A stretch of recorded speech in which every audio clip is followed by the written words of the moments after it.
Malam yang senyap menyergap istana Majapahit. Beberapa buah obor telah dinyalakan dan mencoba menerangi sudut-sudut istana. Beberapa prajurit terlihat berjalan mondar-mandir di regol dan halaman. Beberapa yang lain duduk termangu menatap kabut yang turun. Di langit, bulan purnama timbul tenggelam seperti berada di wilayah antara ada dan tiada. Tebalnya kabut akhirnya memberangus gemilang cahayanya menjadi adukan warna putih yang penuh oleh gumpalan teka-teki tak berjawab. Dari mana asal kabut itu juga sebagai pertanda bakal ada kejadian apa. Udara yang dingin memberangus siapapun untuk menggigil. Seorang perempuan tua merasa cemas minyak kelentik yang dibuatnya seharian akan beku di musim bediding yang menyengat itu. Sebenarnya soal minyak kelentik terbuat dari santan kelapa yang membeku tidaklah masalah, karena bila hawa panas menjamahnya, keadaan beku itu akan mencair lagi. Sesungguhnya ibu kota Majapahit jarang-jarang disergap kabut. Tetapi kali ini benar-benar bagai sebuah keajaiban. Beberapa prajurit bahkan menjadikan kabut itu sebagai tontonan. Makin lama kabut yang turun makin tebal merampok jarak pandang. 4 buah obor besar di pendopo yang menyala karena minyak lemak terlihat amat kabur. Bahkan makin tidak terlihat kecuali cahaya temaram yang bergelombang. Angin yang berhembus dengan halimun uleng-ulengan akhirnya membunuh obor tanpa meninggalkan rasa kasihan. Satu persatu cahaya penerang istana itu padam. Cahaya di langit yang disebarkan bulan sama sekali tidak membantu. Udara yang turun terasa dingin menggigit tulang. Rupanya angin telah berhembus salah kaprah. Kabut yang semula mengemuli puncak Gunung Arjuno, Gunung Welirang, dan Gunung Anjasmoro bergerak ke arah utara dan menyebar ke segenap sudut kota Raja Majapahit. Menyebar dan menyergap wilayah di sekitarnya. Angin menderu-deru tanpa hujan itu menumbuhkan tanda tanya karena gejala alam yang demikian terasa aneh. Jarang sekali angin berhembus keras tanpa membawa butiran hujan, apalagi kabut yang teraduk bagai memindahkan siapapun yang menyaksikan dari dunia nyata menuju dunia hantu atau dunia antah berantah. Berada di dalamnya, kaki bagai tidak menginjak tanah.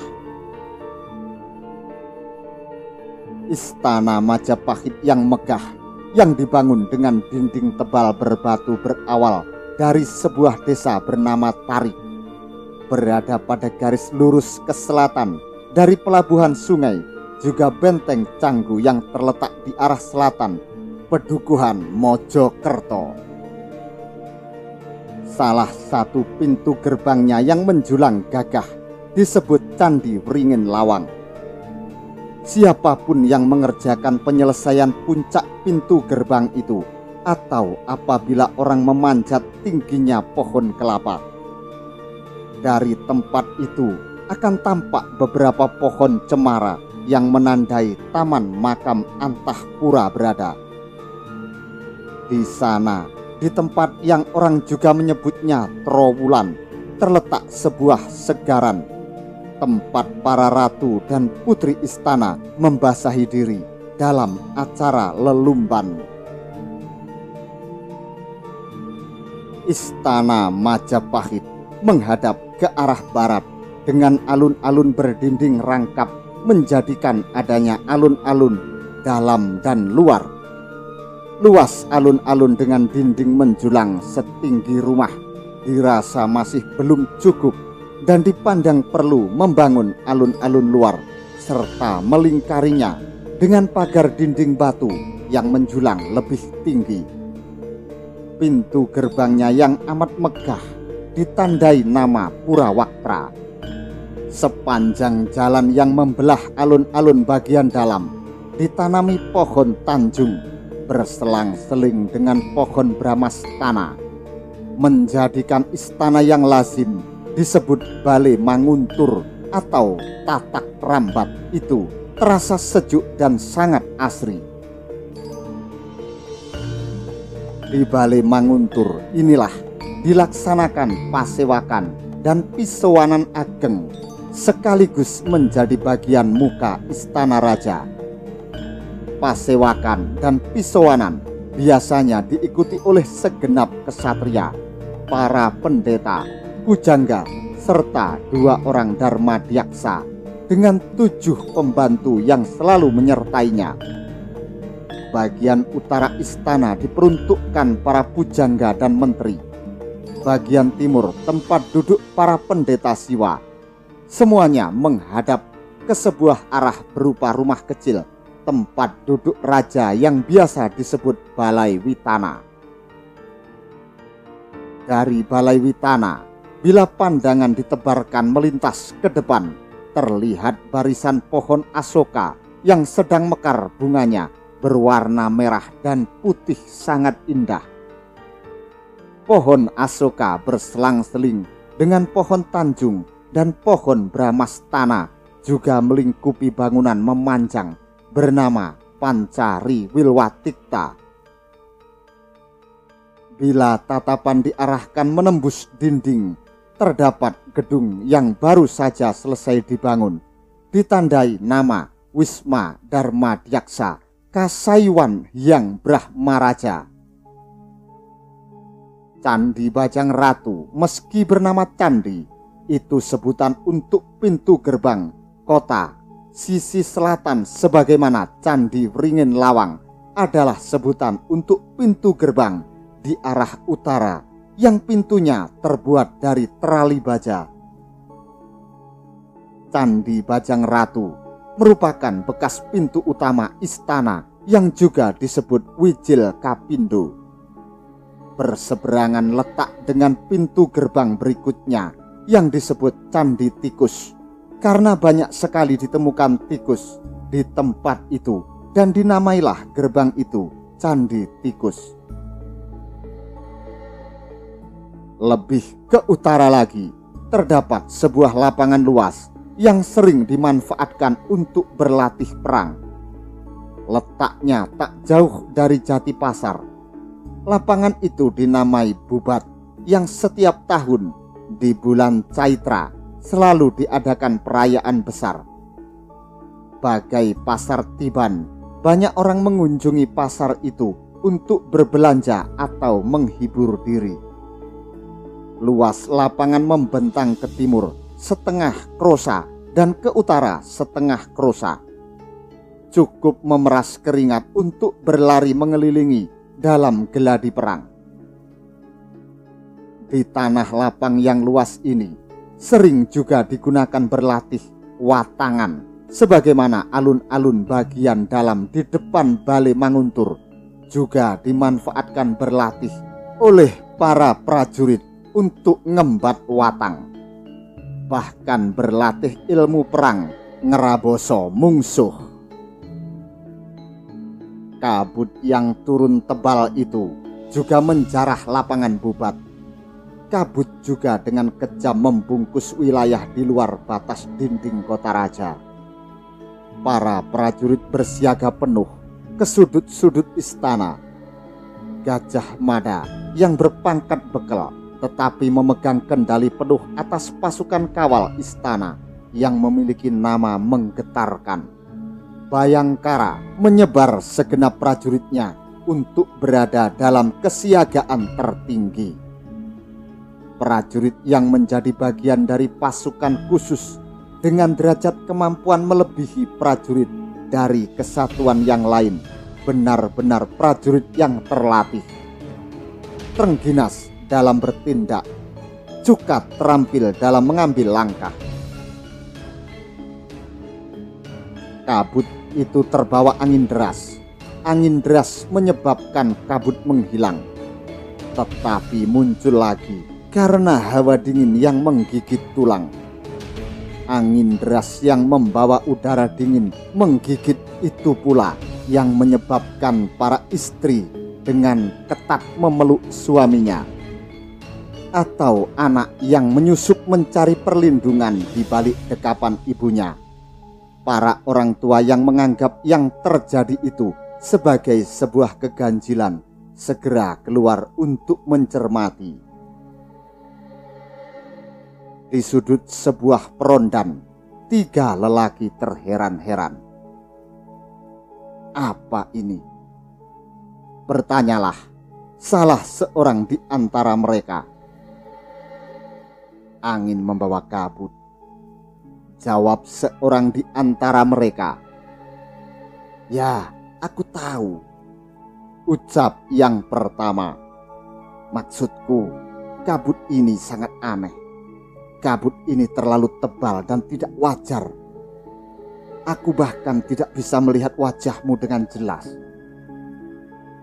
Itu karena matamu lamur, jawab orang di sebelahnya. Yang seorang lagi yang pendiam ikut bicara. Tidak ada yang aneh dengan kabut ini. Hanya kabut biasa dan hanya gejala alam biasa.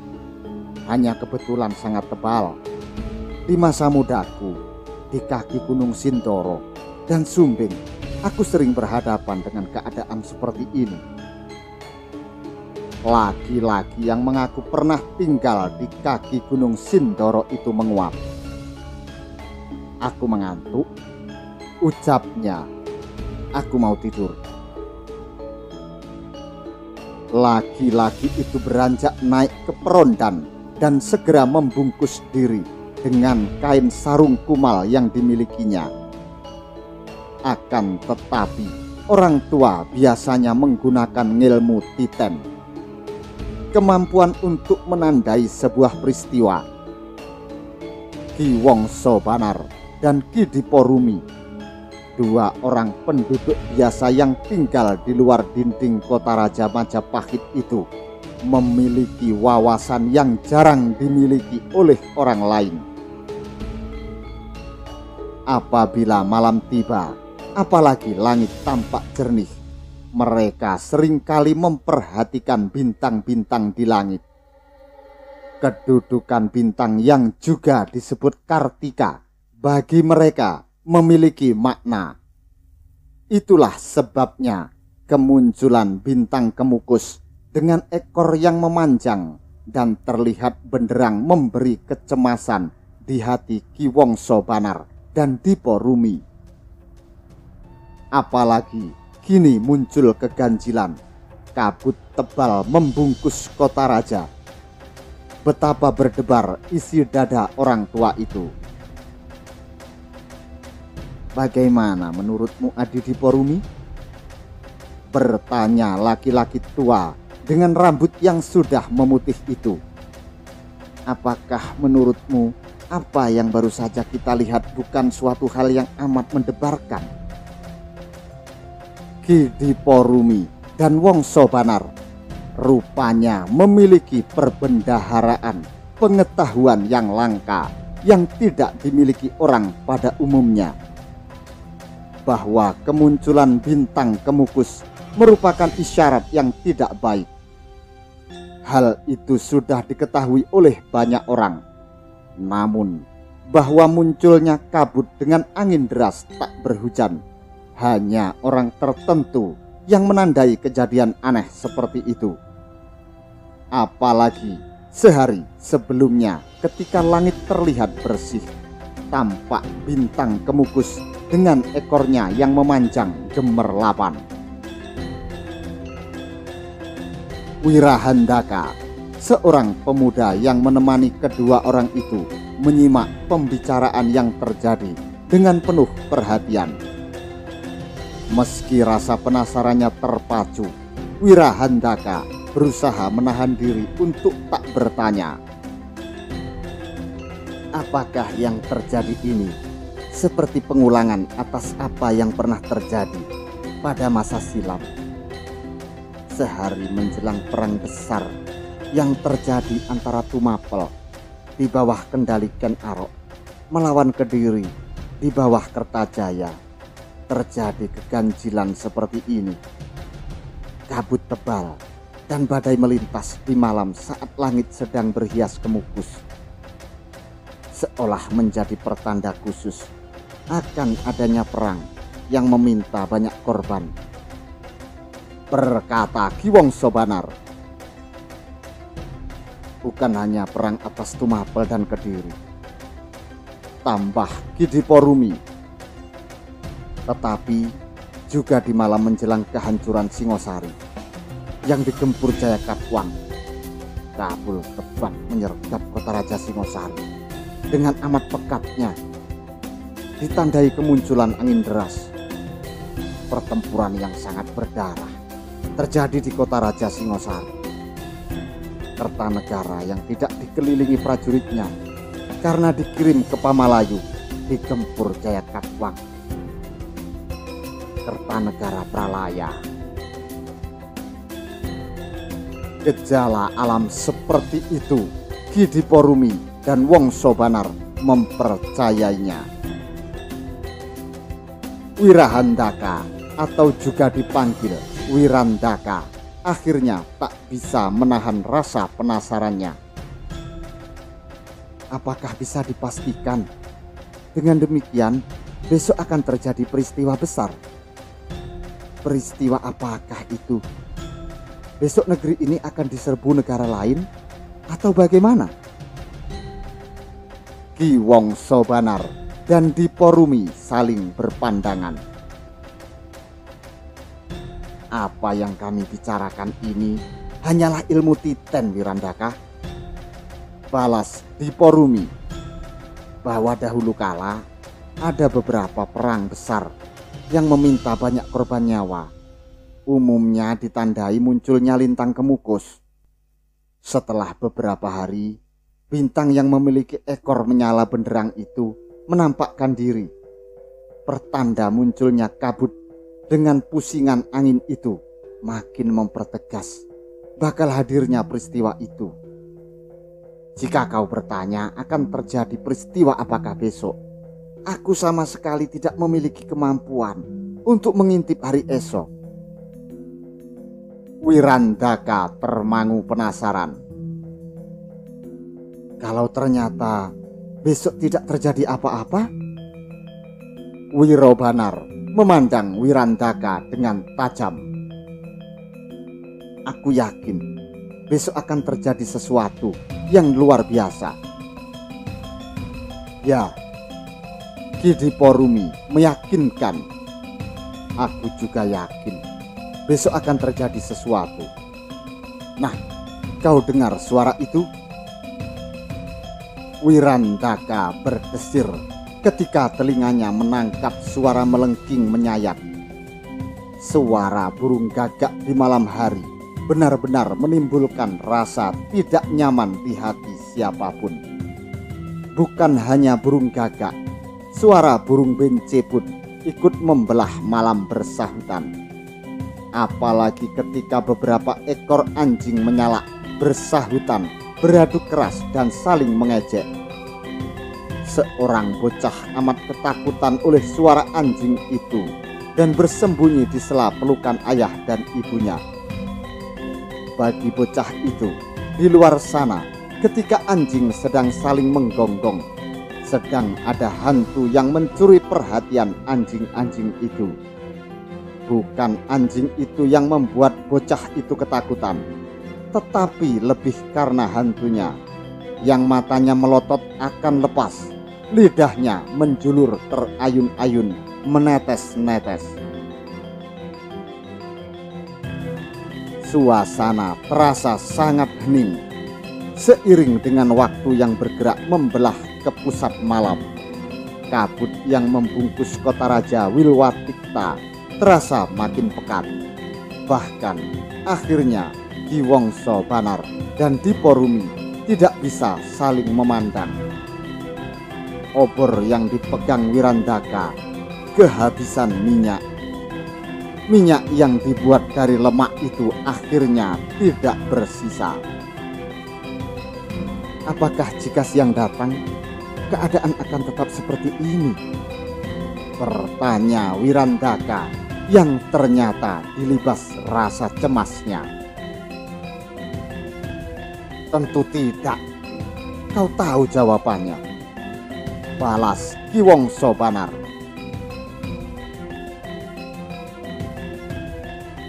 Adalah pada saat itu ternyata bukan hanya Ki Wongso Banar yang terusik mata hatinya oleh keganjilan yang terjadi dan luar biasa itu. Penghuni Wisma Kepatihan terpancing oleh kabut yang melayang menembus bilik pribadinya. Mahapatih Aryo Tadah yang menempati Wisma Kepatihan sudah uzur. Bahkan usianya tidak terpaut banyak dengan Raden Wijaya yang setelah naik tahta bergelar Kertarajasa Jayawardhana. Pengabdian, jasa-jasa, dan kecintaannya yang luar biasa terhadap negara membawa Tadah pada kedudukannya sebagai Mahapatih. Tadah yang tengah berbaring dalam bilik pribadinya dan memperhatikan keadaan segera bangkit berdiri. Rasa heran dan takjubnya kian menjadi manakala melihat kabut yang amat pekat seolah menyergap wisma kediamannya. Seorang prajurit bergegas mendekat. "Ada apa ini?" bertanya Mahapatih Tadah. "Kabut, Gusti Patih," jawab prajurit itu dengan sigap. "Sebuah keajaiban alam tengah terjadi. Kabut tebal turun menyergap kota."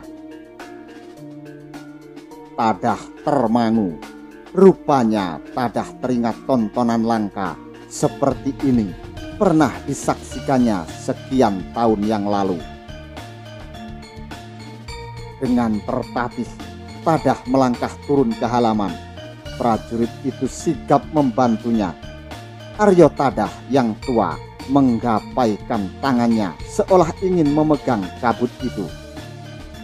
Tetapi sebagaimana atas udara, Mahapatih Tadah tidak menangkap apapun.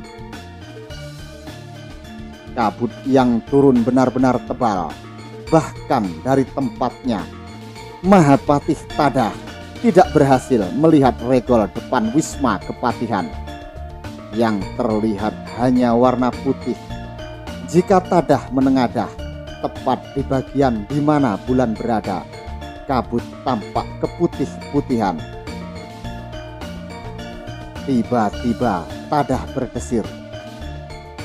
Tadah pun tertegun.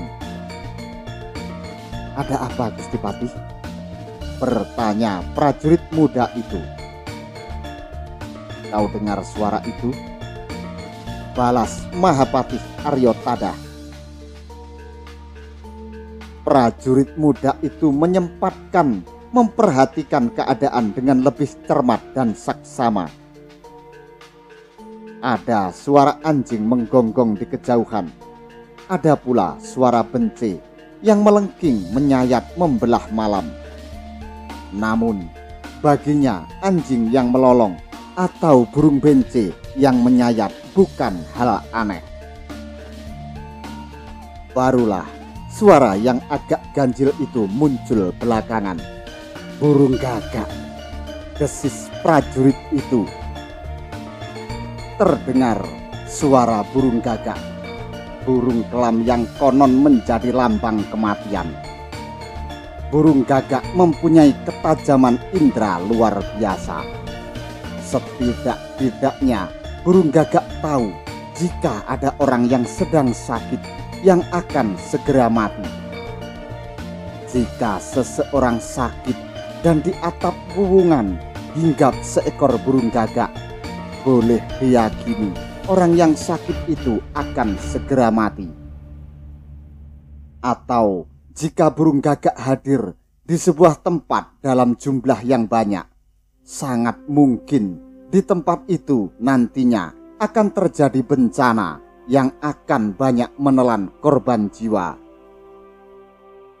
Kabut turun tebal dan terdengar burung gagak yang berteriak-teriak di tengah malam. Ditingkah oleh angin menderu.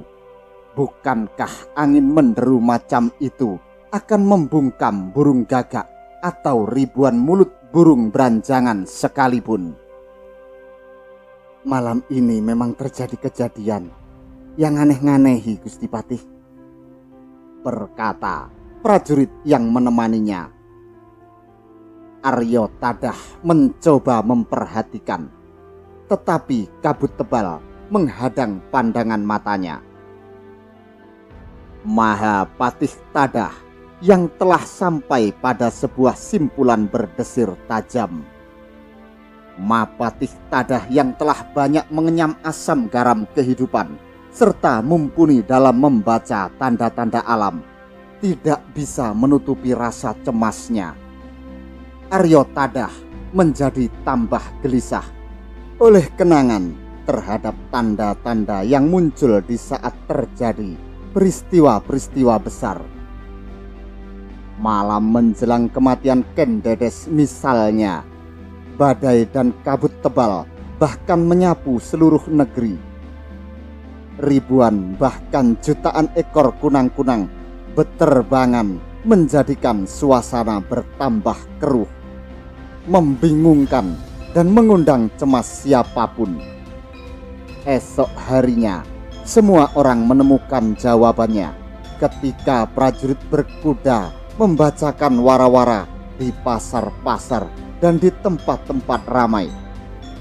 Berbeda dengan kematian Ken Dedes yang para dewa di langit menandainya, kematian Umang sama sekali tidak ditandai apapun. Bahkan mayatnya ditemukan membusuk setelah 2 hari lewat. Bagaimana, Gusti Patih? Tanya prajurit itu yang merasa heran pada sikap Mahapatih Tadah.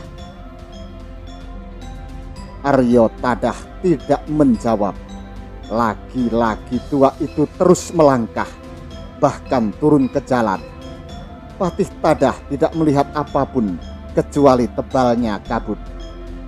Jika kabut itu makin menebal, maka besar kemungkinan jarak pandang hanya tinggal selangkah ke depan.